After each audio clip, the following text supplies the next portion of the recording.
So thank you. And once again, good evening.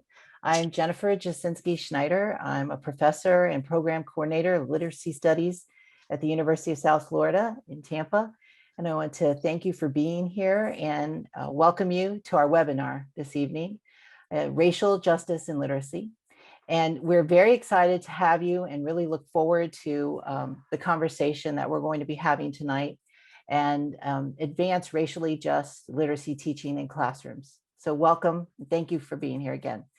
As we know, there continues to be racial reckoning across our country, and that has raised many questions about how schools, teachers, and school administrators can advance racial justice in our politicized climate.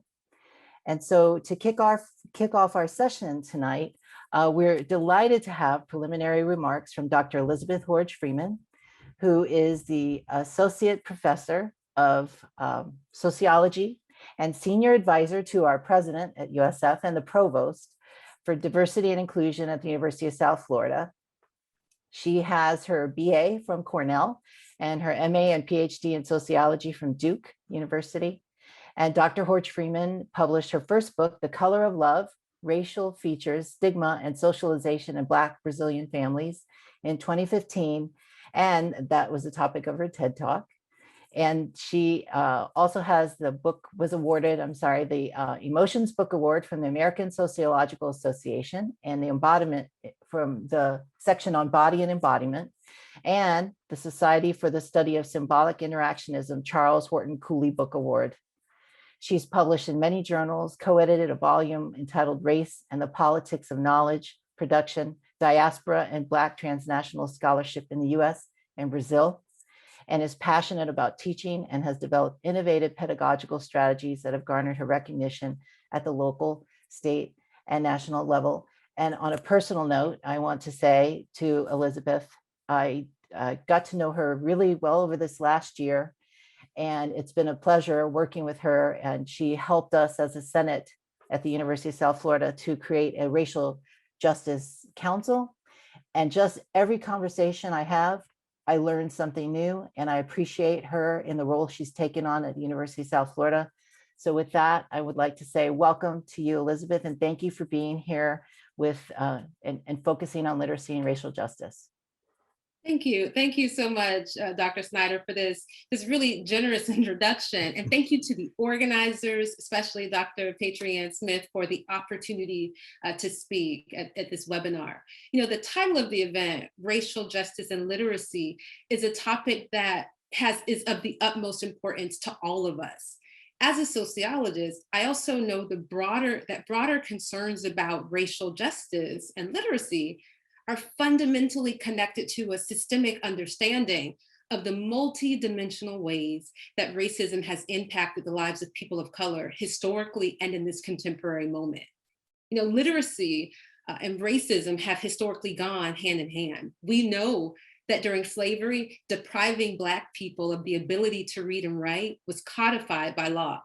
And one of the reasons why it's important for us today is because we know that illiteracy is a significant contributor to the school to prison pipeline, right? The vast majority of young people who come into contact with the juvenile justice system are functionally illiterate and disproportionately Black. But the goal here in this webinar is not simply just about literacy. It's about fluency. It's about empowerment. It's about cultivating confidence and command over language so that all of the opportunities that are available in our society are also accessible to everyone. And this is an idea that folks of all racial and ethnic groups can appreciate. So as Dr. Snyder was saying, you know, the events of this summer, including the murder of George Floyd, including anti-Asian violence, have really spurred significant movement and renewed attention to racism. At USF, I've collaborated with Black faculty and staff. We penned a letter to the president and provost where our goal was to increase visibility about racism and, most importantly, to issue a call to action that would highlight our path forward. The USF Black Employee Steering Committee was born out of these initial conversations and has provided thought leadership and concrete actions that match that. And as part of my role as senior advisor of diversity and inclusion, I've coordinated the development of an anti-racism website which serves as the repository of all the important events, trainings, professional developments occurring on campus. The Enlightenment series, for example, is a set of workshops that address anti-Blackness and inclusive excellence.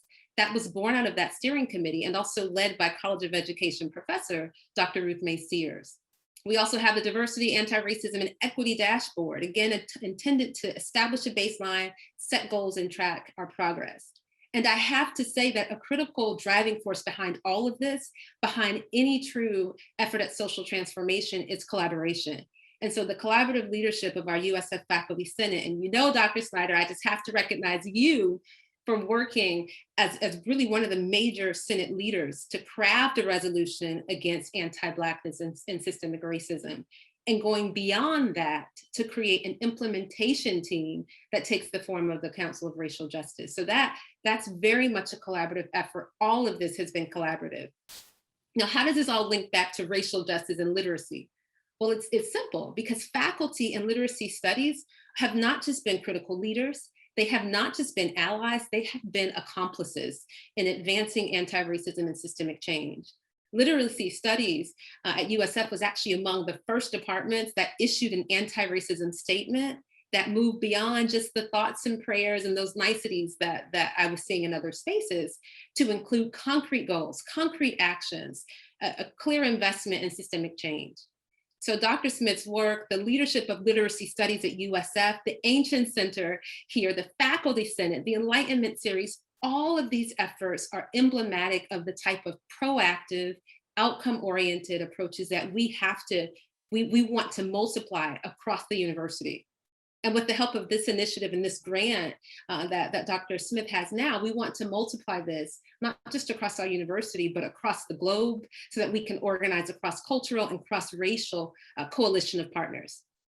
So I'll end by saying that those of you who are here today are crucial stakeholders and change makers who I hope will also be empowered by the conversations happening today to return to your communities emboldened by knowledge and courageous enough to address racial justice through literacy in your own unique spaces. So thank you so much for allowing me to share this with you. And I just want to welcome you all to this seminar. I'm wishing you a productive conversation today. Thank you so much, Elizabeth, and thanks for all you're doing for all of us at USF and beyond. So this evening, I would like to also give a special welcome and introduce the president of the Literacy Research Association and professor at Oakland University, Dr. Gwendolyn McMillan.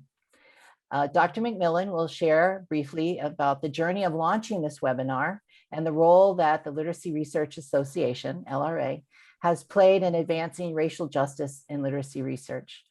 Dr. McMillan, it's an honor to have you join us this evening, and thank you for all that you are doing. We really appreciate it. Thank you so much, Jennifer. I really appreciate that. Welcome and good evening, everyone. It is a pleasure to be here with you this evening as part of the webinar, Racial Justice in Literacy. The webinar has a fascinating history that I would like you to permit me to share. In February 2017, the Literacy Research Association's Vice President, Dr. Marcel Haddix, on behalf of the LRA Board of Directors, requested a literacy research report to focus on race, literacy, and equity. LRA past President Dr. Arlette Willis, who is here with us today, was invited to lead this work. Dr. Willis was obviously predestined to do this work. Her visionary gift was in full effect when she handpicked her authorship team, who we welcome with open arms into this space as well today. This all-star authorship team completed the racial justice and literacy research in 2021. Immediately before the anti-Asian rampage in Atlanta, Georgia in March of this year, which affirmed that our presenters' ideas are timely, to say the least. In a March 25th national press release, the author stated, "For centuries, literacy has been at the center of the dehumanization of Black, Indigenous, and people of color. In the aftermath of George Floyd's death, a national insurrection, the waning of a global pandemic exacerbated educational inequity across the globe, and the recent anti-Asian hate crimes in Atlanta, it is fitting that we look to racial justice and literacy to illuminate a pathway for the future. A copy of this literacy research report is available on the LRA website. A copy of the precursor to the report is available online via the LRA journal, Literacy Research Theory, Method, and Practice. And if you look in the chat, thank you, Rachel, for posting that. You are welcome to visit the website. In fact, you are welcome to become a member of the Literacy Research Association. Tonight, we have with us 3 moderators for our webinar, all of whom are faculty members at the University of South Florida. Dr. Anne Marie Gunn, Associate Professor of Literacy, has expertise in multicultural education. Dr. Susan Bennett, Associate Professor of Literacy, also has expertise in multicultural education. And Dr. Alexandra Panos, Assistant Professor of Literacy, has expertise in critical literacy education. And on our panel, we have 4 superstar faculty members with expertise in racial justice and literacy, who are also co-authors of the Racial Justice and Literacy Research Report, commissioned by the Literacy Research Association. As mentioned earlier, a link to the press release through which this report was launched internationally is available in the chat. Our panelists have each tried to address racism in literacy research in various ways and bring diverse lenses to this topic. We acknowledge that these perspectives are by no means conclusive, nor are they representative of all members of the population on which our panelists are focused. Instead, we view the perspectives of our panelists as avenues through which to open up further and broader conversations about racial justice and literacy research. Our first panelist, Dr. Arlette Ingram Willis, lead author of the Racial Justice and Literacy Report, received her PhD from the Ohio State University. She is currently a professor of literacy at the University of Illinois at Urbana-Champaign in the Department of Curriculum and Instruction, the Division of Language and Literacy. Her scholarship consists of interrogating how conceptions of race are framed in reading research, examining secondary pre-service English teacher education, and applying critical theories to literacy policy and research. Dr. Willis is a past Fulbright scholar, conducting research in Brazil on the life and critical scholarship of Paulo Freire. She is a past president of the Literacy Research Association and the National Conference on Research in Language and Literacy. Dr. Willis has received numerous awards for her scholarship at the University of Illinois, including the University Scholar Award, Campus Award for Excellence in Guiding Undergraduate Research, and University Distinguished Teacher Scholar, as well as several College of Education awards, including Distinguished Scholar Award, Outstanding Undergraduate Teaching Award, and Distinguished Teaching Career Award. We are happy to be here with you today, Arlette. Willis is a past recipient of the John Gumpers Award, the Language and Social Processes SIG Award at AERA, and the Outstanding Researcher Award. She is also a member of the Reading Hall of Fame. Our second panelist, Dr. Patricia Smith, is Associate Professor of Literacy at the University of South Florida. Dr. Smith examines the cross-linguistic, cross-racial, and cross-cultural language and literacy practices of Black immigrant adolescents and educators. She has proposed a trans-racio-linguistic approach and the framework for Black immigrant literacies to support teachers focused on racialized language and literacy in classrooms. Her research is published in journals such as Teachers College Record, American Educational Research Journal, Reading Research Quarterly, and International Multilingual Research Journal. She is also the author of 3 forthcoming books with Cambridge University Press and Teachers College Press. Dr. Smith has been busy. She is a 2013 International Literacy Association Emerging Scholar Fellow, a 2017 Literacy Research Association Star Fellow, and a recipient of the 2015 AERA Language and Social Processes Emerging Scholar Award. She currently serves as a member of the Board of Directors of the Literacy Research Association and is co-PI of the $3.6 million U.S. aid grant, Caribbean Educational Research Initiative. Welcome, Dr. Smith. Our third panelist, Dr. Jung Kim, is Associate Professor of Literacy and Program Director of Literacy, ESL, and Instructional Technology at Lewis University outside of Chicago, Illinois. A former high school English teacher and literacy coach in Chicago Public Schools, Dr. Kim has long been interested in issues of race, literacy, and equity. Her work has focused on in and out of school literacy practices, popular culture, and diverse literature. Her first 2 co-authored books with Rowman and Littlefield and Bloomsbury Press are on teaching with graphic novels, and she has an upcoming book with Routledge, co-authored with Dr. Shea, on the racialized experiences of Asian American teachers. Dr. Kim believes strongly in the power and wealth of community resources and connections to school, and she works closely with preparing literacy professionals that build upon these ideas. Her most recent funded project was on racial healing with youth in communities. Dr. Kim has held various leadership positions in AERA, LRA, and NCTE. She is also the president of her local elementary school board. These presenters are busy. And last but not least, our fourth panelist, Dr. Bettina Shea, is Associate Professor of Teacher Education at California State University, Long Beach.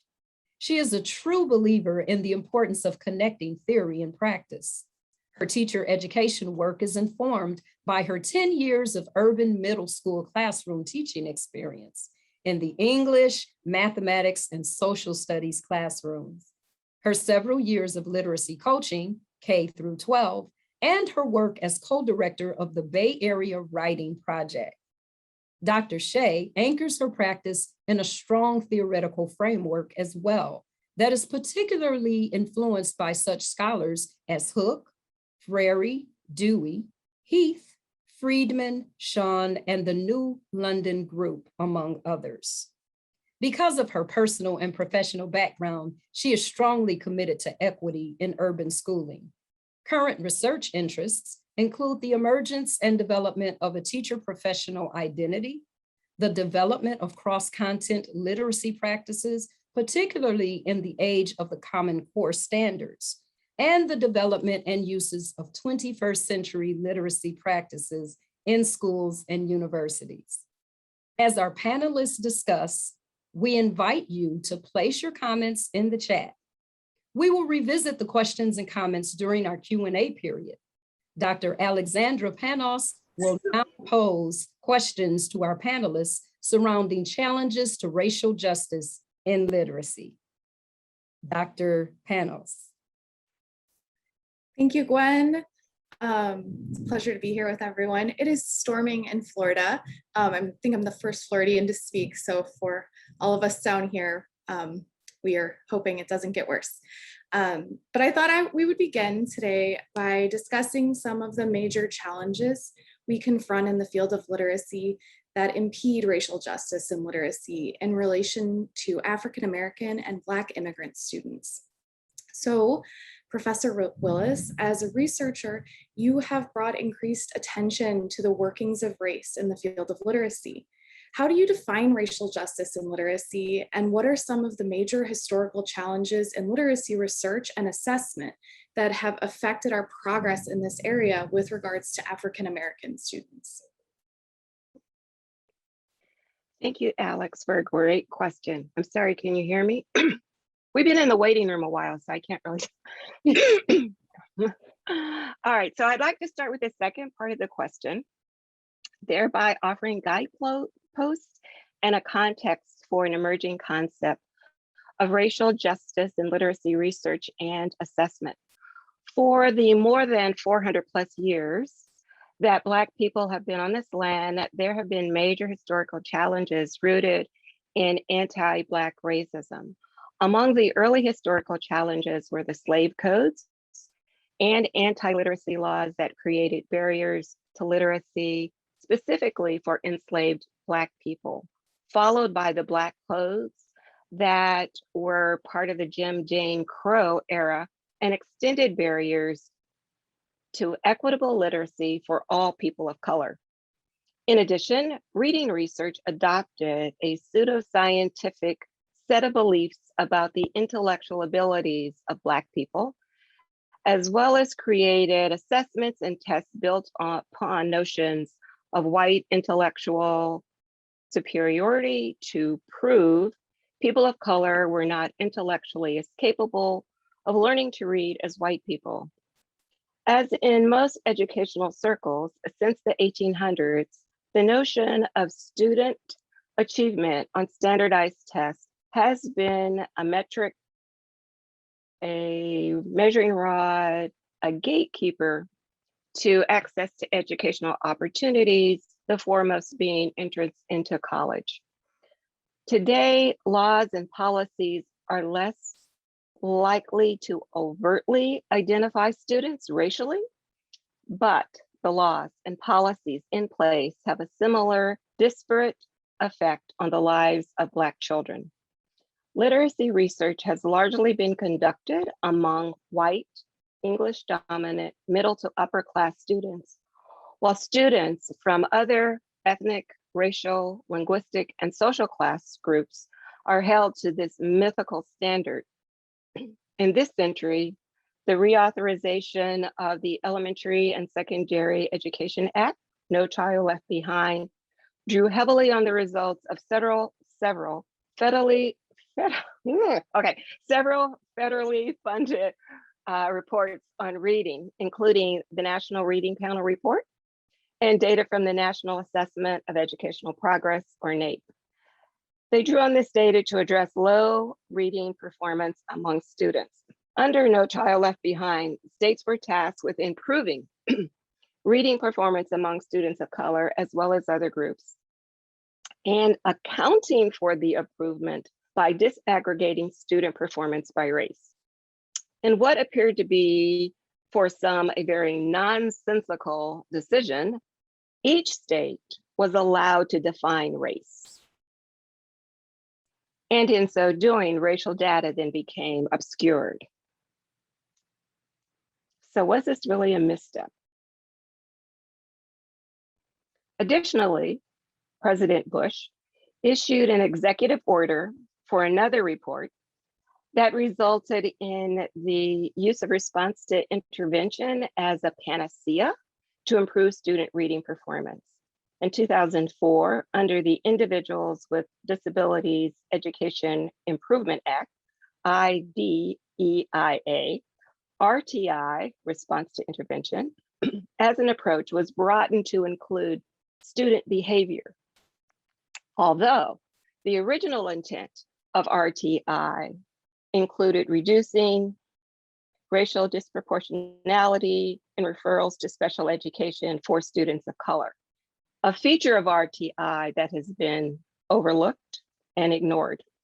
To be clear, RTI has done neither well. That is, students of color continue to perform less well than their white peers on standardized reading tests, and students of color are more often referred to special education.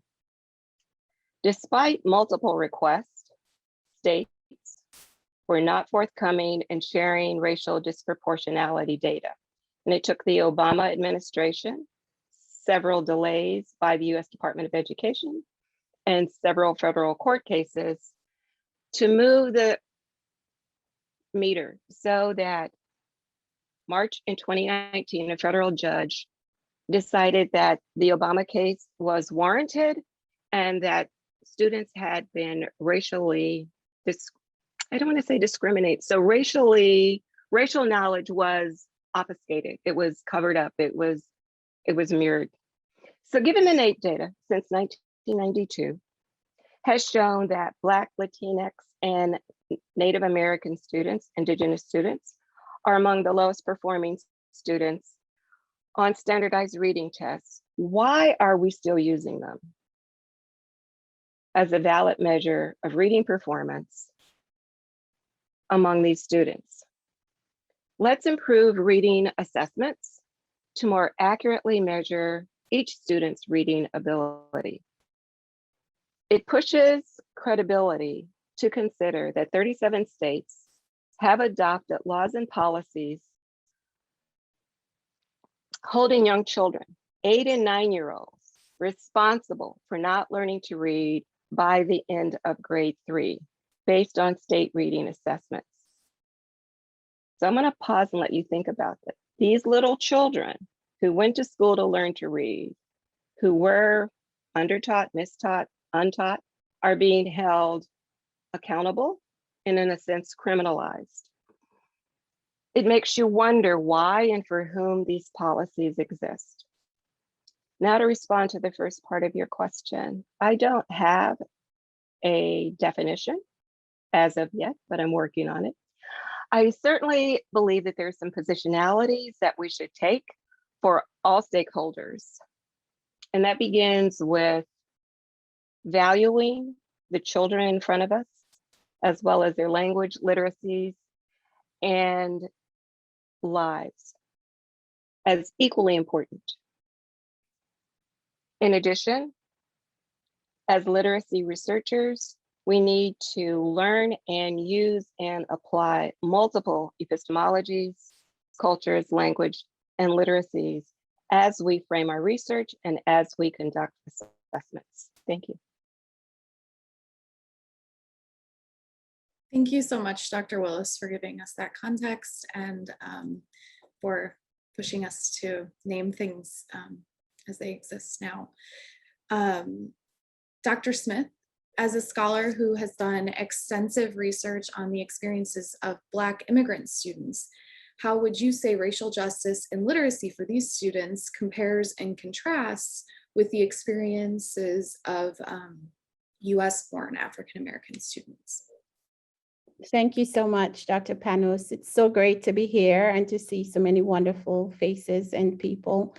I really would start off by saying that as a scholar who is focused on Black immigrant literacies and Englishes, advancing towards racial justice for Black Caribbean adolescents can require multiple lenses based on how racialization occurs in their countries of origin and also in the United States. A second lens that would be part of this is immigration. And of course, I've provided a link in the chat for those of you who might be interested in exploring this a bit further. When we think about racialization in terms of Black or African-American students who have been socialized in the United States context where there is a Black-white dichotomy, we see that it's very different almost from a situation where Black Caribbean immigrants, adolescents, may often be unaware of the ramifications of racialization. This can be the case for first-generation Black Caribbean immigrant youth who have migrated to the United States and had to learn, as Awad Ibrahim has put it, how to become Black. We think of the second generation Black immigrant youth, Black Caribbean immigrant youth as well, coming to the United States. And we see that because they've had parents who are from the Caribbean or maybe from different Caribbean countries, there is often a tendency for parents to diminish experiences of racialization for the second generation Black Caribbean immigrant youth as well. If we kind of move over to immigration, we think about Black or African-American youth who may not really be socialized in a family context where perhaps immigration or a family member is an immigrant. And so in a situation like this, there's a huge contrast, when you compare them to a Black Caribbean immigrant youth who tends to be defined largely by their immigrant status or transnational status. And so if we put the three elements together that come into play for the Black Caribbean immigrant youth, we're thinking about racialization, we're thinking about immigration, and we're thinking about language coming together in the literate practices of the Black Caribbean immigrant youth. And so you have a situation where these students come to know that they are now Black. Suddenly they become Black as per Awad Ibrahim's scholarship. They now see themselves as immigrant and transnational because now they are defined in that way. And you can look at the work of Alison Skerritt for more on this.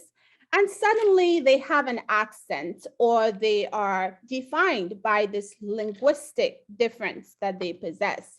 And you can look at the work of Chanel Nero for more on this. So you have these three intersecting elements working together in the literate practices of the Black Caribbean immigrant youth.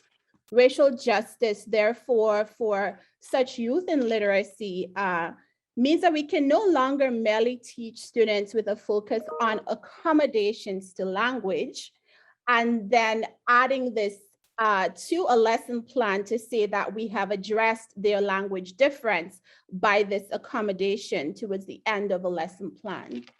We can also no longer take race and put it on the periphery of what we do as an add-on to English language arts curriculum, sort of similarly distancing it from what we think of as English language arts and literacy instruction. Because if we do so, what we are saying is that monolingualism based on Eurocentric ways of thinking about literacy remains the norm. And so we are making an accommodation for what is not the norm to be added on to that norm. And so I am inviting, I think, in my research, our literacy administrators, our district leaders, school district leaders, literacy researchers, teachers, and even parents to take an intersectional approach that is holistic, that becomes embedded in the curriculum as the starting point and not the accommodation. To be clear, this intersection of race, language, and immigration is not an add-on. It can no longer be. As Professor Willis has mentioned earlier, we know that we are in a dire situation. And so we have a moral imperative, as per our forthcoming book on Black student literacies, a moral imperative to think about how intersectionality based on race, language, and immigration is not just a way of thinking about revising literacy for Black immigrant youth, but also for all students. How do we help students to see this critical nature of literacy as the norm? We are needing to have a revamping and sometimes even a discarding of standards, as I mentioned in one of my podcasts, that the standards that we hold dear and that tend to be premised on these norms, we are wanting to sort of really interrogate those with this intersectional approach. And with intersectional justice in mind, we can censor and then dismantle these adverse effects of racialization. There's a link in the chat that provides a little more insight into this. But for now, I'll pause here to pass it on to another panelist. Thank you, Patrianne, for the invitation around a moral imperative that you always make me think and push me every time we talk. So thank you. I thought we might continue by discussing some of the challenges that we confront in the field of literacy that are rooted in racism as we think about our Asian American students. Dr. Kim, as a scholar who has paid attention to racial justice and literacy in relation to the Asian American population, how would you describe challenges to racial justice and literacy teaching and research for Asian American students? Thanks, Dr. Panos. So I'm going to tell a little story because I do a lot of storytelling in my teaching. One of the first opportunities I realized that education was not the same for me as it was for other white kids was when I took a linguistics class in undergrad. And they talked in class about how some kids who are second language speakers or other language speakers get sent to speech because they have an accent. And I had not thought about it, but I remembered going to speech in first and second grade. And I went with a girl who had a lisp, and I didn't really connect with why I had gone to speech until that class. And that's when I started realizing that I was seen as different. I was seen as potentially deficient in some sort of way. And I think as an Asian American, we are often read, I am an immigrant. I came over when I was 4, but I'm the oldest of 3, and my 2 younger siblings were born here. But I'm always read as a foreigner. I'm always read as an immigrant. I'm always read as someone who doesn't speak English as their first language. So even during my student teaching, I had a mentor teacher who commented on how she could barely hear an accent when I spoke English. And I did not know how to respond to that. And those are some of the ways I think Asian Americans are treated in education, as if we are outsiders, but we're also doing really well. So we're quote unquote overrepresented in certain areas. We're, doing too much. We're robotic in our dedication to school. And what that really does is it, one, kind of dehumanizes us, right? So this idea that we're just kind of robots churning out numbers. But also I think what it does is it really obscures the help that Asian Americans need. So there are a number of studies that look at how Asian Americans are highly underdiagnosed for special education. So if they have learning differences, I think back to, I was a really quiet kid, which anyone who knows me now is dumbfounded by that, but I was a really quiet kid all the way through high school. And I think about how many teachers didn't push me to speak up because they thought I'm a quiet Asian. I was an English major, and that made my parents very angry. But, I also think about how many teachers that I had that did not necessarily push me to pursue humanities and might have accepted me doing better in math and science. And there are studies that follow that. And there's a lot of, I just saw a colleague recently just put out another study. There's a lot of calls for the disaggregation of Asian American data. Because what we have, and I think Bettina will talk about this later, is we have a hyper selection of immigrants that are brought into this country. And so it looks like all Asian Americans are super educated, super resourced, they have no problems in school. But some ethnic groups within the Asian American diaspora have a very low graduation rate. They have a high dropout rate. They're some of the poorest ethnic groups in this country, but we don't see that. And so they also don't get the services they need. And so the whole model minority stereotype really hurts us. And I think there's also the diminishing of the pain that we have in terms of dealing with all these microaggressions and sometimes actual aggressions. And I think that's what we're seeing now with all the anti-Asian hate. I think for so long, Asian Americans have been the socially acceptable whipping boy for a lot of things. I think when I taught high school, I taught in an all-Black high school, and I was confronted with a lot of what I would have considered very racist things at the time. But I realized that literally the only connection they had to Asian Americans was what they saw on television, which for the most part was pretty abhorrent to me at the time. It's stereotypical, it's ching chong kind of language, it's a lot of slanted eyes. And so when you have Asians are presented as in those kinds of ways and as less than human, then it's easier to say, then it's easier to beat someone up. And so, and too often, we see this a lot where we talk about, instead of fighting for a place at the table or deconstructing the table, we're fighting for scraps, right? And so it's easier to keep people fighting against each other instead of looking at their commonalities and what they can do together. And so I think one of the biggest things is trying to understand what are some of the issues Asian Americans do grapple with, and that they might be different from other marginalized populations, but that doesn't necessarily mean that they're worse or that they're better. And I think one of the other piece that I think also comes into play into a lot of conversations I've had with folks around equity stuff is that there's also this oppression Olympics that pops up, right? So if you're Asian, you don't have it bad enough, or if you are a second language speaker, then it's not bad enough, or whatever these things are.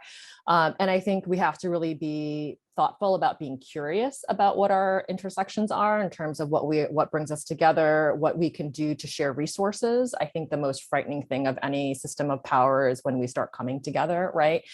And so I think if we look at, being curious and being teachable and how do we learn from each other and learn from our students, that's one of the biggest obstacles I think we can overcome. Sorry, I'll stop talking. I want Bettina to have some time. Thank you, Dr. Kim. I really appreciate starting with stories and pushing us to be curious. I think that those are things that resonate with us as teachers and was really powerful. So thank you. Dr. Shea, as a researcher who has seen how racial justice and literacy research and teaching tends to focus on Black and white students in the United States, what is a unique lens offered by the Asian American perspective for thinking about more holistically racial justice and literacy research, teaching, and assessment for all students? Thanks so much for that question, Dr. Panos. And I was thinking as Dr. Kim was talking, she stole everything that I wanted to say. So I'm hoping that this will just be a reinforcement of a lot of the points that she said. And I think it's fitting and critical to focus on the foundational impact of race and racism on the Black experience and the key leadership in racial justice movements by Black Americans. But I think when we stick to that Black-white binary, we lose, right, the important affordances, right, that we get when we include other people of color groups, including Asian American, Latinx, and Pacifica students, as well as Indigenous peoples, that allow us to look at issues of settler colonialism and political sovereignty, right? In terms of the question itself, the unique lens offered by Asian American experiences, Dr. Kim talked a little bit about kind of the ways Asian Americans are positioned in racial conversation. And we have drawn from the work of Claire Jean Kim, another Dr. Kim, who talks about racial triangulation of Asian Americans. And Claire Jean Kim's work on this topic has been around for over 20 years, but it's really obscure to folks who don't know, right, about Asian American experiences in the US, but it encourages us to look at racial dynamics more broadly, right, and draws attention to racial triangulation along two axes, right? One is relative valorization. So when Dr. Jung Kim was talking about the ways that we are positioned against one another in the oppression Olympics, right? I think one of the things that we are operating under, right, is this blanket of white supremacy. And sometimes Asian Americans are positioned when it benefits white interests, right, when we think about interest convergence as proximal, relatively proximal to whiteness, and distinct from other racial minority groups, right? And we see that in the model minority myth. We see that in ways that are distinctly anti-Black, right? And that's dangerous, and it's also tenuous, right? Which we've seen over the last 18 months, right? Because when we consider the second axis that Claire Jean Kim talks about, it's civic ostracism. And Jung Kim talked about that in her stories too, right? So she talked about how Asian Americans were often put as perpetual foreigners, right? We're often positioned as unassimilable foreigners and yellow perils, right? Threats to American society. And Dr. Smith talked about how immigrant Caribbean and African students, right, have to learn to perform Blackness. Well, Asian Americans, right, no matter how many generations you're in this country, right, are never really considered American and are always easily positioned as threats, right, which we see leads to ostracization and the recent upswing in anti-Asian violence, right? So when we extend those contexts and think about literacy research, right, we see the costs of the ways that Asian Americans are racialized and openings for literacy research to promote greater racial justice. And Dr. Jung Kim and I have written about both in the report that was dropped earlier and in our forthcoming book, the erasure and invisibility of Asian Americans in literacy research, right? Except largely in the field of second language acquisition, which is not by accident, right? When you only research literacy in terms of Asian Americans in multilingual contexts, right, then we continue to perpetuate this idea of Asian Americans as foreign, as second language speakers. We're not actually looking at Asian Americans as Americans, as students, as people who have faced historical and contemporary oppression, who have shown resilience and resistance, right? And we allow that kind of lack of knowledge to continue, right? And we don't look at the representation of Asian American students, teachers, and scholars in our literacy community, right? We assume that they're doing fine, right? And so we don't take the time to actually study them, right? And Jung talked a little bit about kind of acknowledging the diversity of the Asian American diaspora, and we'll likely get to that later in this panel. But I think one of the things, there's so much nuance to examining the Asian American perspective that is often left out of the conversation, because Asian Americans are collapsed into model minority, East Asian, sometimes East and South Asian communities, which are relatively privileged. And that doesn't allow us to highlight the challenges that many Southeast Asian Americans face. Further, right, the collapsing of Pacific Islander or Pacifica peoples with Asian Americans is most often arbitrary, and it's actually an act of erasure that supports colonial projects, right? So when we begin to expand our view of racial justice beyond Black and white, considering some of the deeply nuanced contexts that surround Asian American students, we can actually start to pose questions about their literacy lives, right? We can actually begin to see them and make visible the challenges and the successes, the humanity of Asian American students within a greater context of race relations. And one thing that I just wanted to end with, and I think Jung talked a little bit about this at the end of her talk too, is the importance of expanding racial justice to consider racial solidarity work. And I think that that's one thing that's often not done in these conversations, right? We look at distinct groups, but we're not looking at historical and contemporary solidarity between Asian Americans and other racial groups. And I think that's really important for Asian Americans because we're often left out of, it's like when we hear people of color, we often hear just Black and brown. And maybe if you're a brown Asian, you count, but you don't really count as an Asian American. And so I think it's important that we draw attention to legacies of solidarity, like that of Grace Lee Boggs, whose quote is behind me, and Jimmy Boggs in Detroit, or the historical connections between birthright citizenship and advocacy for freed enslaved people that Frederick Douglass fought for, but that actually was granted through the Supreme Court decision of Jung Kim, an American-born Chinese person, right? So when we begin to look through these expanded lenses, then our thinking about racial justice can be more informed. Thank you, Dr. Panos, and thank you, panelists, for discussing some of the challenges that we confront in the field of literacy. And now, Dr. Susan Bennett will pose questions to our panelists surrounding affordances for racial justice and literacy. Dr. Bennett? Thank you, Gwen. So before I begin, I have to say that we're a little behind in time. So before I ask questions, I want to ask that the responders try to stick to 2 minutes with their answers. I know that's hard. We've set a great groundbreaking start and solid content. And this has been wonderful and insightful. So just keep that in mind to try to stick to about 2 minutes. So racial justice and literacy is envisioned as a progressive response to addressing pervasive issues of racism in literacy research, teaching, and assessment. It extends beyond anti-racism and views the school and the teachers and administrators within it as capable of using literacy curriculum to provide instruction and assessment that reflects equity for all students, regardless of their race. Yet, conversations about racial justice and literacy are often described as divisive and as counterproductive to the goals of unity that its proponents seek. So Professor Willis, could you speak to, in your scholarship, you point to ways in which literacy assessments are used by teachers in the classrooms and often reflect that deficit notions based on race. Could you describe one example from your research findings related to this phenomenon, and then the implications for literacy teachers and administrators who hope to advance racial justice in their practice and pedagogy? You're muted, Arlette. Well, that's going to be really hard in 2 minutes, so let me get started.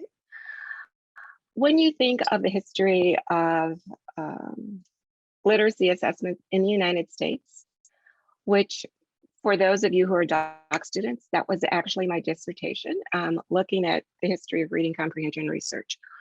Among the first tests you find is one in which George Washington, the former president, is pictured alongside a man of African descent, and students are to choose which one is the most beautiful. Yeah, and there is only one right answer, and it's not the man from Africa.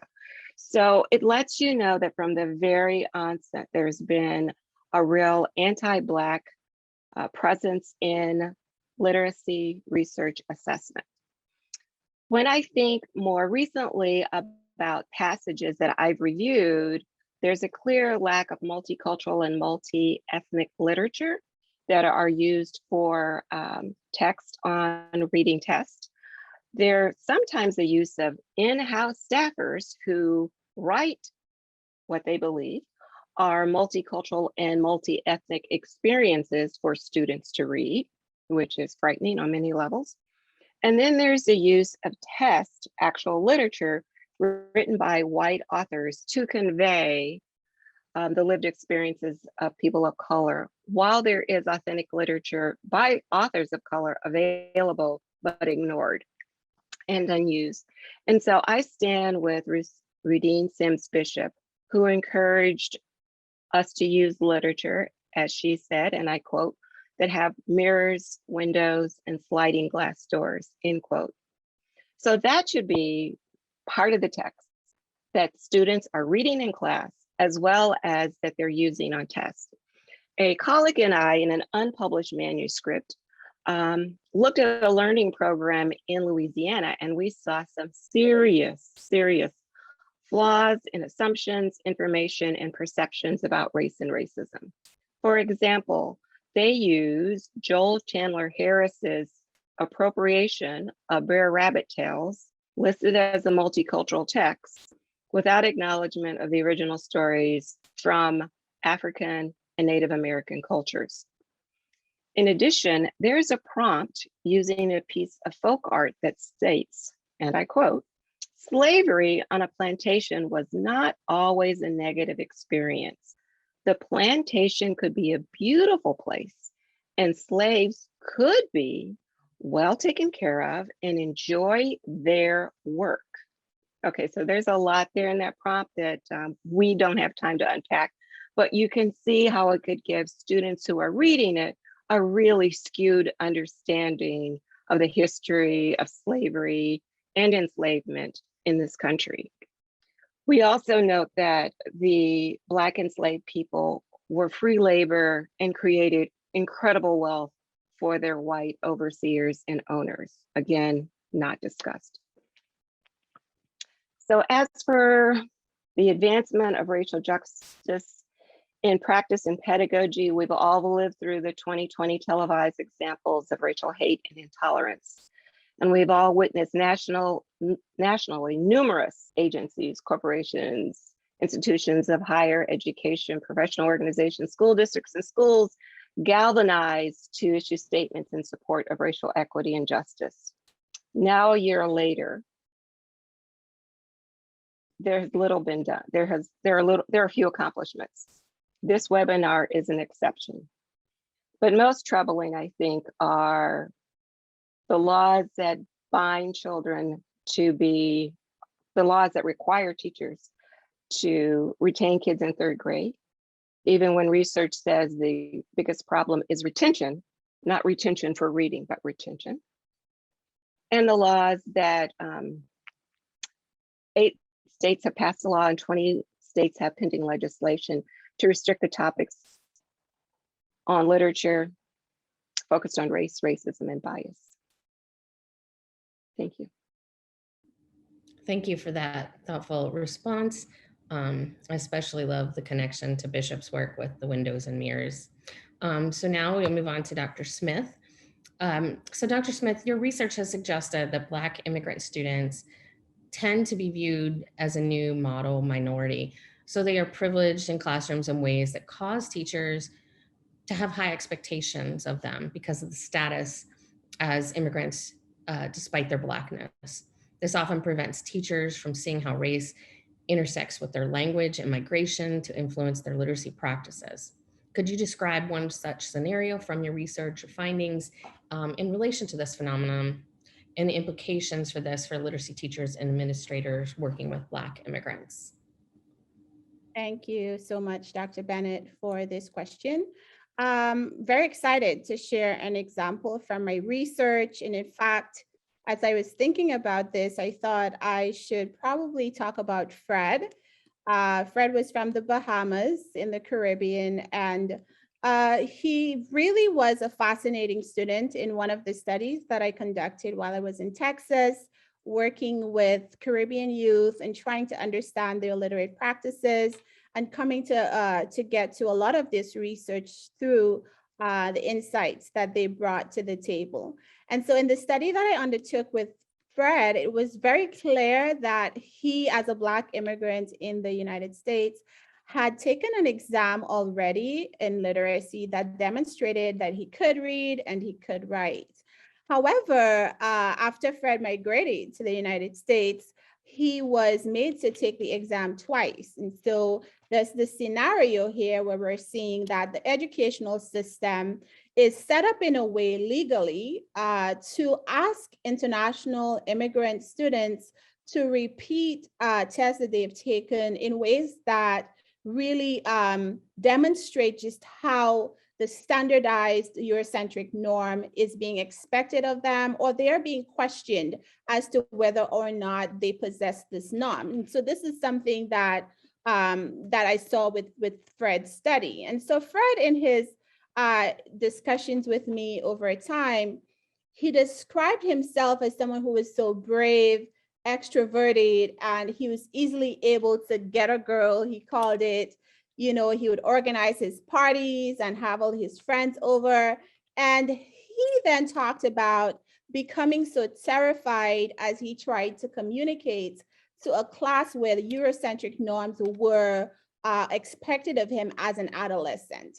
And the norms made him believe that his Englishes, the very standardized, acceptable Englishes that he had used in the Caribbean, the norms in this classroom in the United States made him believe that he was no longer capable of using English properly or well enough. And so we had this situation where Fred was engaging in this dynamic, but didn't really quite realize how the system was primed to oppose his way of being literate as a Black person in the world in the US. And so now that he was there, it was rejecting him based on his immigrant status, in addition to his Blackness and his accentuation of English. What Fred also did not realize, though, is that based on this study, his teacher in the Bahamas, or his teachers, you could say, really were also trying to improve his literacy skills, pushing out a lot of this vernacular sort of English that was rejected from the classroom. And so they were also operating on similar Eurocentric norms that are found in the United States. And so you have across these two contexts, really and truly, this Eurocentric sort of expectation, but it's playing out in sort of different kinds of ways. And Fred is in many ways, I would say, unaware of how the intersection was actually happening.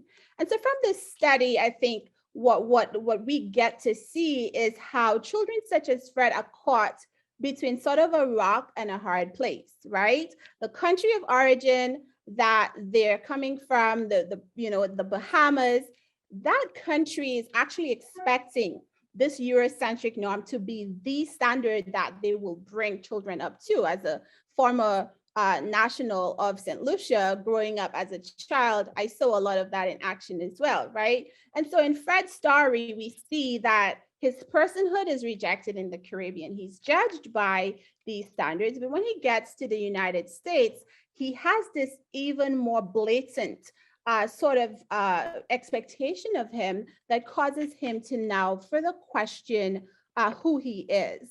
And so for literacy teachers, administrators, we see that it's critical to view immigrant students of color, such as Fred, who are Black, through racial eyes. we see that we need to understand how they may have suffered in the countries of origin. How were Eurocentric norms that, that are based on racialization and embedded in curriculum so deeply, right? How are these norms, or how have these norms affected the children that we're working with in classrooms implicitly? And then when they get here, how does this explicit sort of racialization through literacy practices then become an extension of that trauma that they would already have experienced in their home countries? And so I think my 2 minutes are up. So I'm just gonna say, look in the chat. There's a little link there if you want to explore this dynamic further. And I'm just gonna pass it along. Thank you so much, Patrianne, for sharing Fred's story. And now we will go to Dr. McMillan.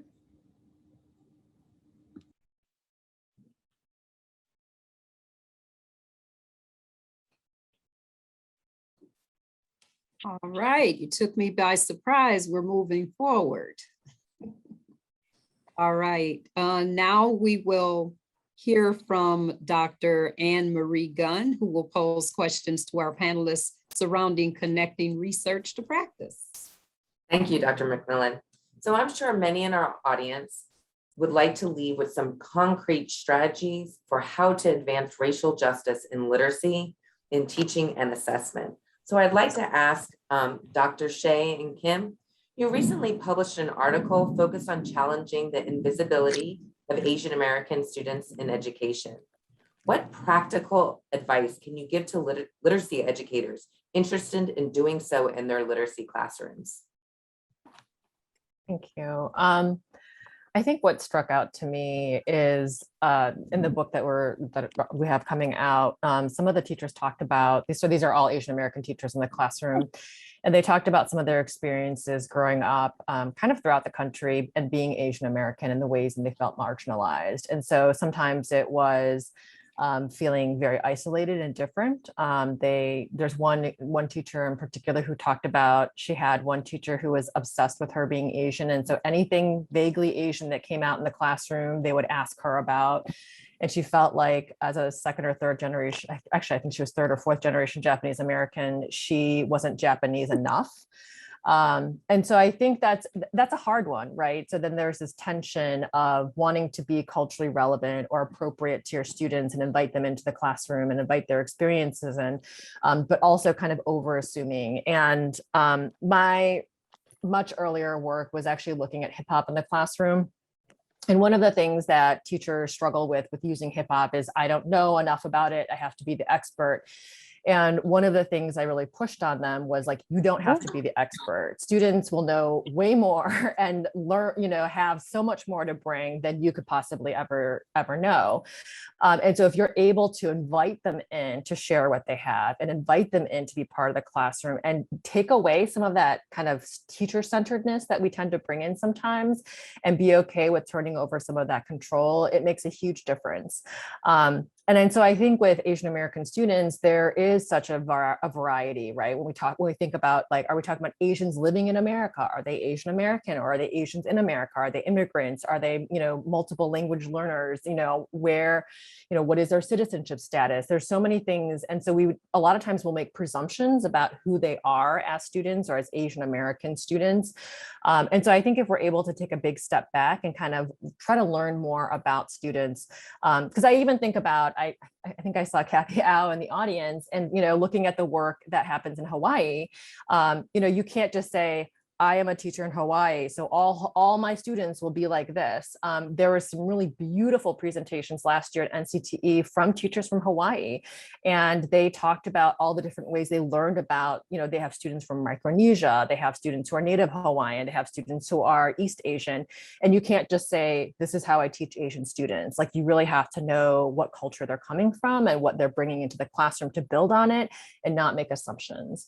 So I'm going to pass us off to Bettina and hopefully not take all her points. Jung does always take all of my points, but that's okay. It's because, we work together. We work together, so that makes it really hard. Exactly. It's like, oh, we have the same stories, but we're not the same, right? We're trying to avoid essentialization. We're not the same person.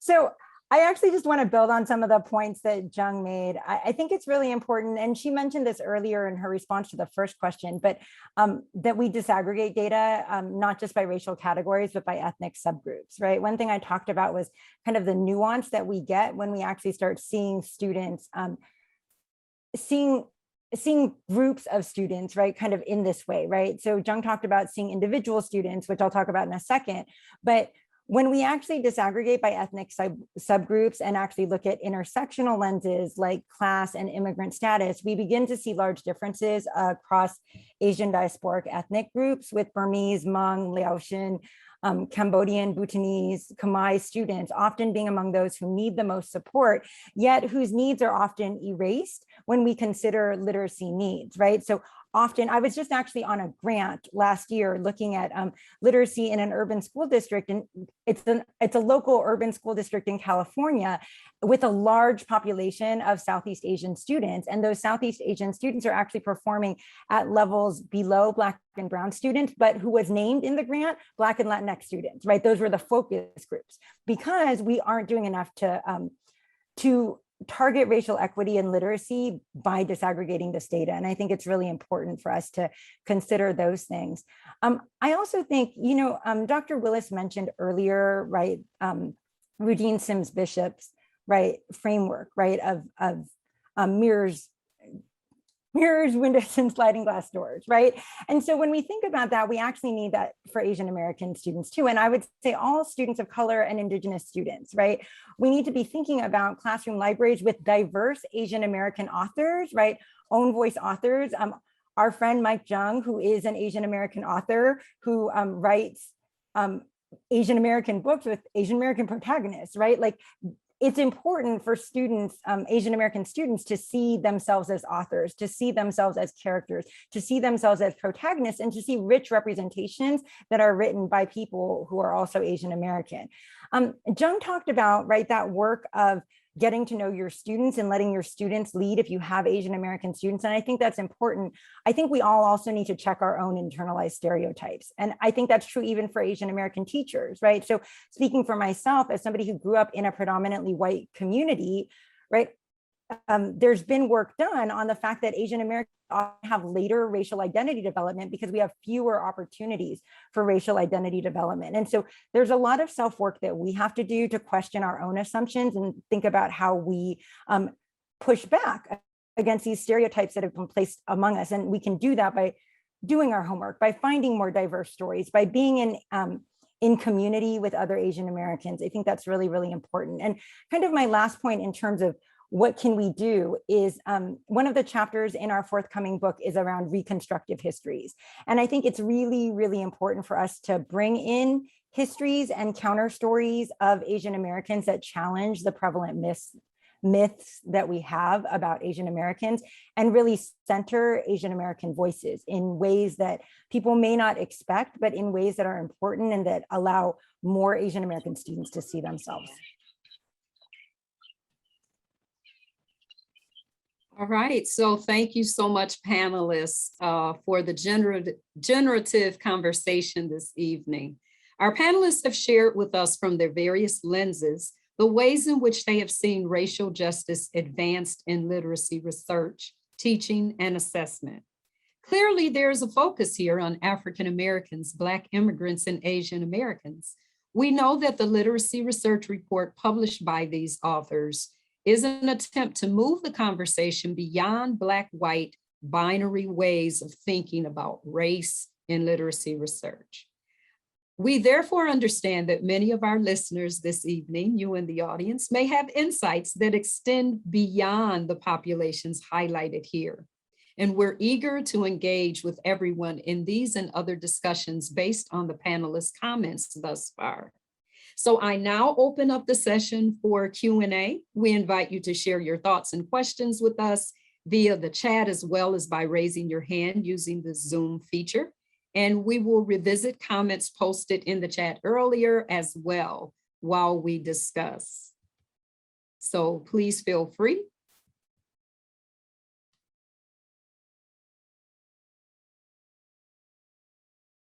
Anybody?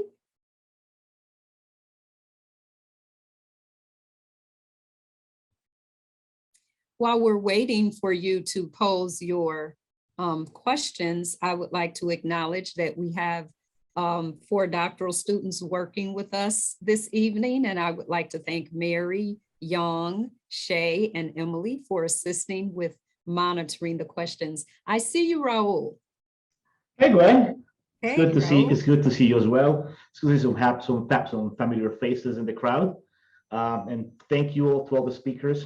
Especially big shout out to Arlette Willis for the presentation. I want to start with one big question that I think people who know my work know where I'm going with my question.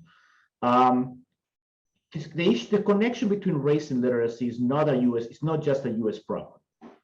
And actually, if you start looking around the world, there are a lot of nuances. I'm thinking about particularly Latin America, where the relation between race and literacy is incredibly complicated and convoluted, especially when there are people who, just because we were colonized or because we have a little bit of everything after 500 years, they cannot come to terms with the fact that they can be racist.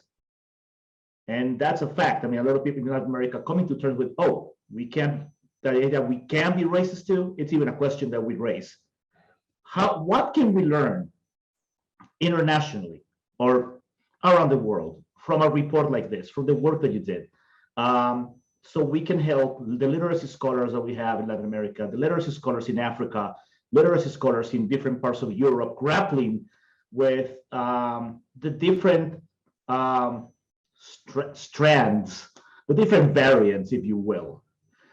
Just going in line with the current conversations about COVID, different variants that we have about race relations and our very own understandings of racial justice and racism, and again in some cases where language also becomes a variable when we are dealing with multilingual relations or when we're dealing with being multiple speakers of multiple languages. But the big question is, what can we learn from this work?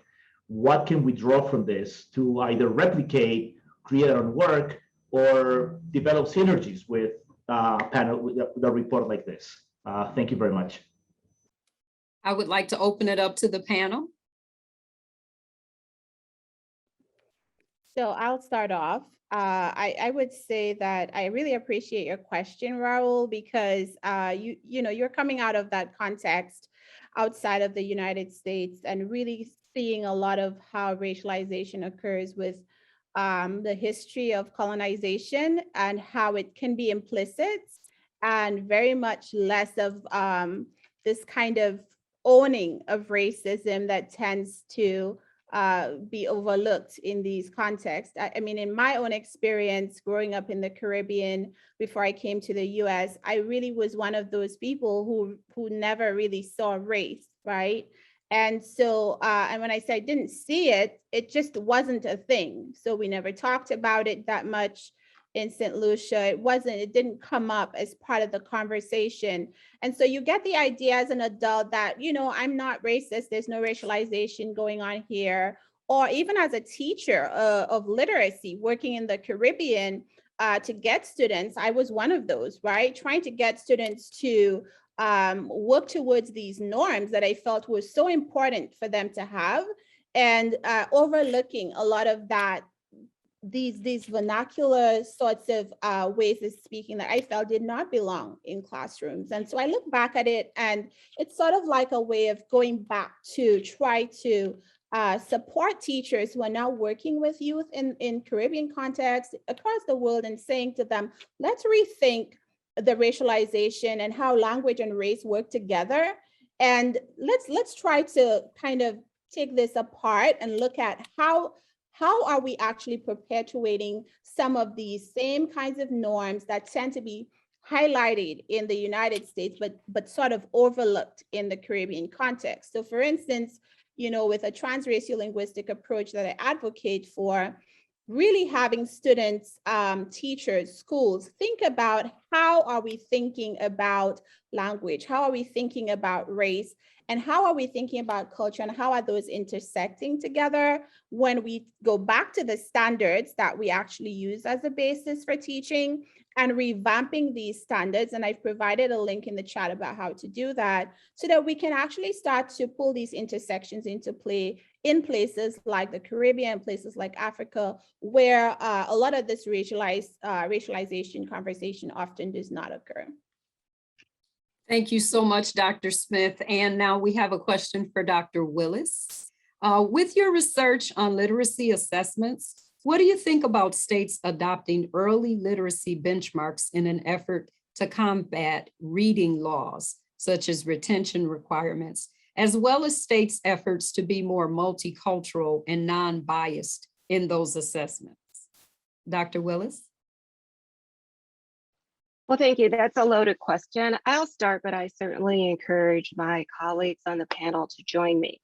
I think unless they start from the notion that children who attend school come with the idea, and their parents and loved ones send them with the idea that they're fully human, that they're capable, they're loving, they're creative, they're joyful, and they should be treated as co-inhabitants on this planet, valued and loved and cared for. Too often that doesn't happen. And it doesn't happen even with the youngest children. So the people who brought us to this place, meaning researchers and ideologies and epistemologies, cannot be the people who move us from this place. So we need to go to the people who have the knowledge, to people in the field. I'm talking to everyday teachers, as well as to mothers and fathers, as well as researchers, and work together, as Bettina said, in solidarity, as Jung Kim mentioned, in collaboration. We as reading experts, as Jung said, we don't have all the answers, but we know that children have to be loved and cared for long before you try to teach them to read. As Paulo Freire said, they are reading their world, and they're reading your world, and they're reading the world in which they attend school. And we have to make that a place where they are unquestionably welcomed and valued. So all the other wanted, woulda, coulda, shouldas, and what we should do and checklists, those fall to the wayside until you begin, with some personal introspection about who you are and what you're bringing to the space, and what you read and who you cite, and what you're willing to do in the space for those children. Now, that's the real grandmother side of me, but I'm still there. Thank you, Dr. Willis. And we actually have several more questions now. So from Jack to Dr. Shea and Dr. Kim, what resources can you provide in terms of K-5 classrooms that tap into diverse stories that represent various Asian experiences? I know Dr. Shea dropped in the chat. Our colleague, Dr. Noreen Nassim Rodriguez, has done some amazing resource collection around Asian American resources, and it's a living, breathing Google Doc, I think that some of us are part of as well. I think, following places like We Need Diverse Books, following the hashtag, I know it's complicated for the hashtag own voices, and it's kind of going out of fashion for a variety of reasons, but they can be a place to start as well. Resource, there, Lee and Low Books, there's so many amazing publishers. If you're on Twitter, a lot of these authors, it's really amazing to follow them because the community in which they build and how they support one another is really powerful. And so I think those are just some places to start. And so Bettina, I don't know if you want to throw in some more.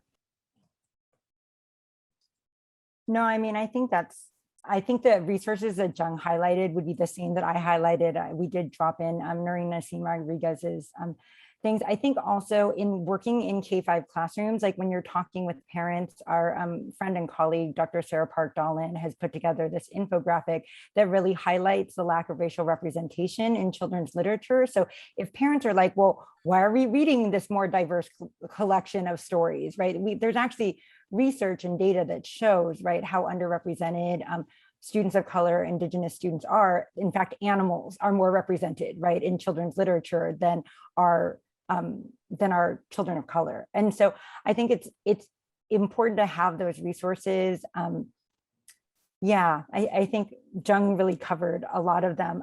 And I think Twitter is a really great place to be in terms of finding kind of authors that have those diverse experiences as well. All right, thank you, Dr. Shea and Dr. Kim. From Tasha Austin to Dr. Smith, to what extent do you feel global anti-Blackness may impact the overlap between the treatment of Native and non-Native Black speakers of various Englishes in the US? Thank you so much, Gwen and Tasha. Thanks for that question. So I was actually typing a response to you, Tasha, because I wondered if we would have enough time.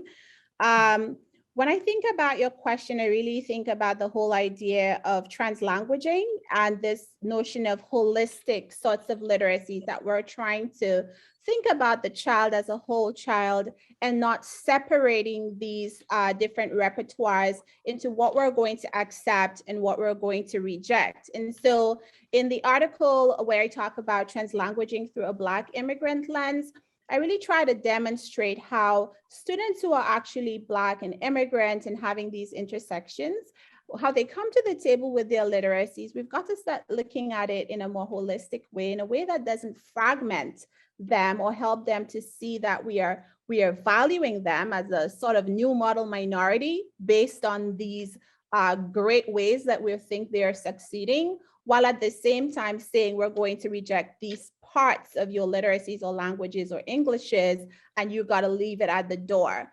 And so we have this dichotomy with a lot of Black immigrant students where this success is based on the standardized norm that is accepted, and then the rest of you is not accepted because obviously it does not belong in the classroom. So I would say that in terms of the treatment of these two, really getting that holistic approach, and then in terms of how that impacts how we focus on Englishes in the US, my work pretty much has been trying to get us to think about this whole idea of the vernacular that we reject with Black American or African American students.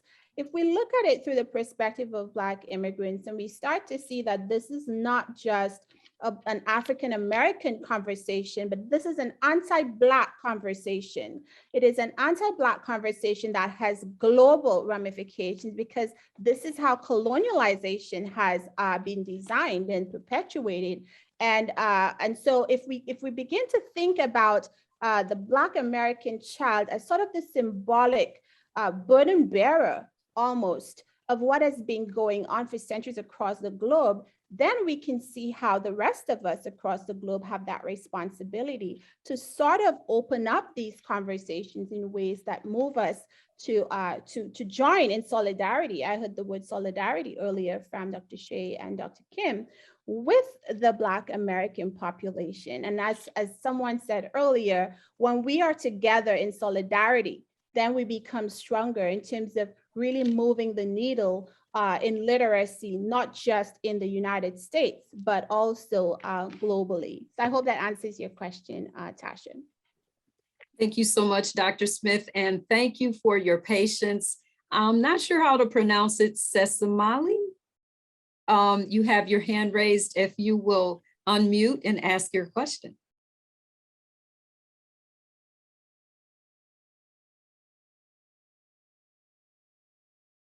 Okay. Perhaps he or she don't hear me. So from Mike Jung to Dr. Kim and Dr. Shea, you both talked about the need for disaggregation of data. And I'm wondering if there are examples of data sets such as intersectionality, coalition building, cross-community dynamics, et cetera, that need more aggregation. Yeah, so I can jump in with this question. Thanks for that question, Mike. I think that when we think about aggregation, we think more around solidarity, right? I think one of the chapters in our forthcoming book is around when it is strategic to essentialize, right? Asian American is a socio-political term, right, that was created to allow people from the Asian diaspora to have more of a socio-political voice, right? And so there are times where it's important to take that Pan-Asian American identity. There are important solidarity movements and solidarity work that can be held when we come together as people of color groups, when we come together as more expansive, right? When we join together across different racial and ethnic lines, sociopolitically. And when we look through kind of various intersectional lenses, right? So lenses of gender, right? Looking at third world feminisms, right? Would be an example of a cross-racial gendered movement that really informs the work of a lot of both scholars and activists today, right? So I think it's about being strategic and thinking about when is it strategic for us to come together in solidarity and coalition to use those numbers to move folks, and when is it strategic for us to really focus on the individual differences? When does coming together make us a monolith and erase the needs of people, versus when does coming together help to empower the causes that we're really committed to? So I hope that answers in terms of not necessarily data sets in particular, but moments or movements in which it's really important to kind of come together and build solidarity. Jung, I'm not sure if you wanted to add anything to that. And no, I think I would just say that I think the attempt to erase the movements that have brought us together in the past is purposeful. And so highlighting those resources, I think highlighting the ways in which we don't know each other's history and kind of amplifying those, I think are all really, really important. All right, thank both of you. We have 2 more questions and I'm going to push for both of them to be answered. So panel, you decide how you want to do this. But from Dr. Sandra Johnson Austin from USF, she's asking, how do we communicate this level of academic scholarship to educate community organizations, folks on the ground, teachers, etc., to begin to transform communities across the country? That's one question. And then the second is from Curtis Lawrence to Dr. Willis, Dr. Smith, Dr. Kim, and Dr. Shea. Having been born and raised in New York City, he says, my mother's side of the family from Ghana, my classes were a panacea of Black students from everywhere and Latinx classmates from Puerto Rico and Dominican Republic. As a teacher, I did what I could to de-Eurocentralize what my students learned. However, today as a principal in Florida, in light of the critical race theory backlash, what would any of you recommend on using literature to circumvent this backlash for the benefits of the 100% students of color in my charge and be inclusive of the different students of color in my charge? So first, community education, and secondly, assisting with this whole idea of the critical race theory backlash. Panelists, you decide how you're going to answer those, but we want them both answered.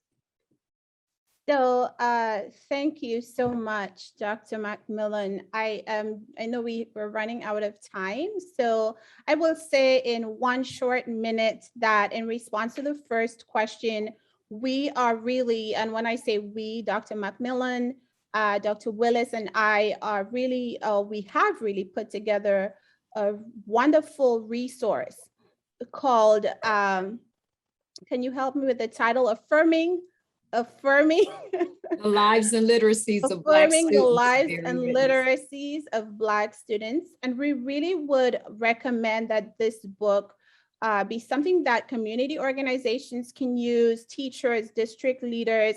We see it as a very important book to really help us to come into the solidarity that we're talking about, but also to emphasize how anti-Blackness is at the root of this movement.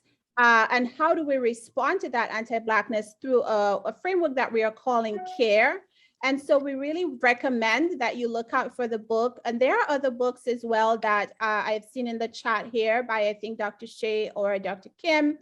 We recommend that as well. But yes, look out for that book.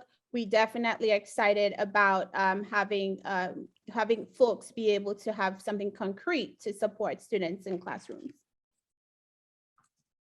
And I can just jump in quickly to build off of what Patricia was saying, Dr. Smith was saying.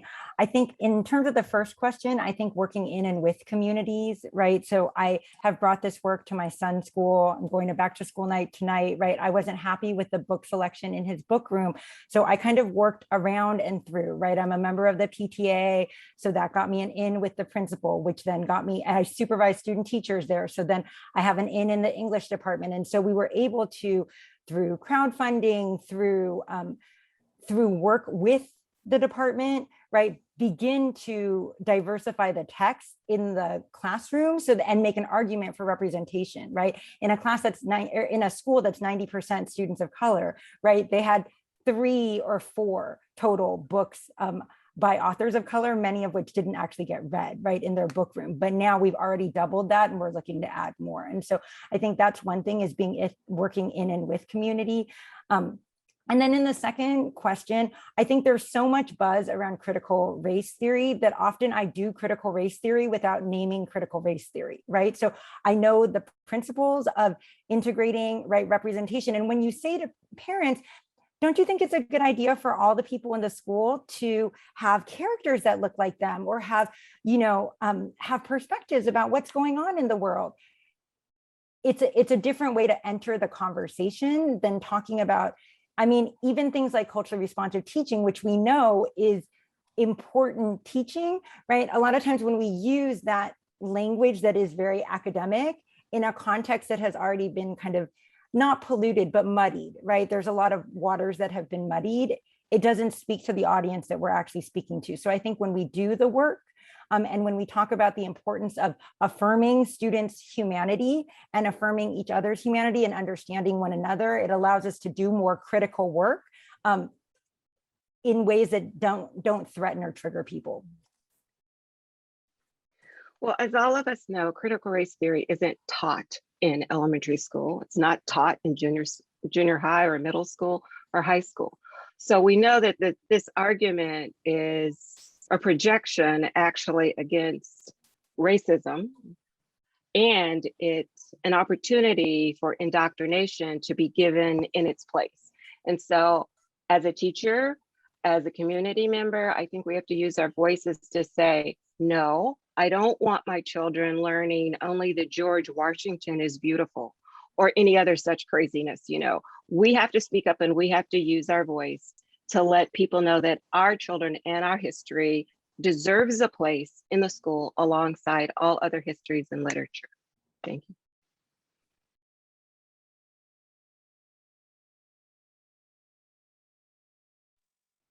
Thank you. And now we will have closing remarks, and thank all of you for being in this space. You can clap, show your reactions, send those hearts for these wonderful, wonderful panelists. So it's my job to close us out. And I wanted to say that I'm so appreciative of having the opportunity to listen to all of you, to have the insight. And as we move forward into the fall semester, it gives me a lot of ideas and things to do differently. And it makes me think about the fact that it's never a done conversation. We have to continue going and learning and moving, and the answers are not all here tonight. But I think a lot of questions have been raised. And once you start changing the way you think, that's really the bottom line, isn't it? And I've changed some of my thinking tonight. And so I appreciate all of you for being here. Thank you to everyone in the audience for coming and listening, asking questions. I saw the chat there and I thought these could all be special issues of journals as we move on. So again, I want to thank all of you, all of the panelists, everyone for attending. And I would like to give a special shout out to Rachel Hatton from the David C. Anchin Center and and everyone in the David C. Anchin Center for organizing, supporting, managing this event. Rachel, we can't do it without you. We appreciate your advocacy and support. And I just want to give a little shout out for some things happening at USF. They are connected to Patricia. So we have a new racial justice and literacy PD coming up that is important and helpful for our local community, but also beyond that. We have 2 new certificates in eco justice literacies and transdisciplinary literacies, as well as a global literacy certificate. So at USF, we really kind of move forward with that idea of what we need to do differently in literacy. And of course, we have reading endorsement and things like that, but we're also thinking about literacy and where we're going next. And so with that, I would like to say thank you to everyone for coming, and I hope, and I know the conversation will continue. And thank you for your leadership, Patran, and everyone else involved in the session. So with that, have a great night. Everyone stay safe and happy and healthy as we move forward.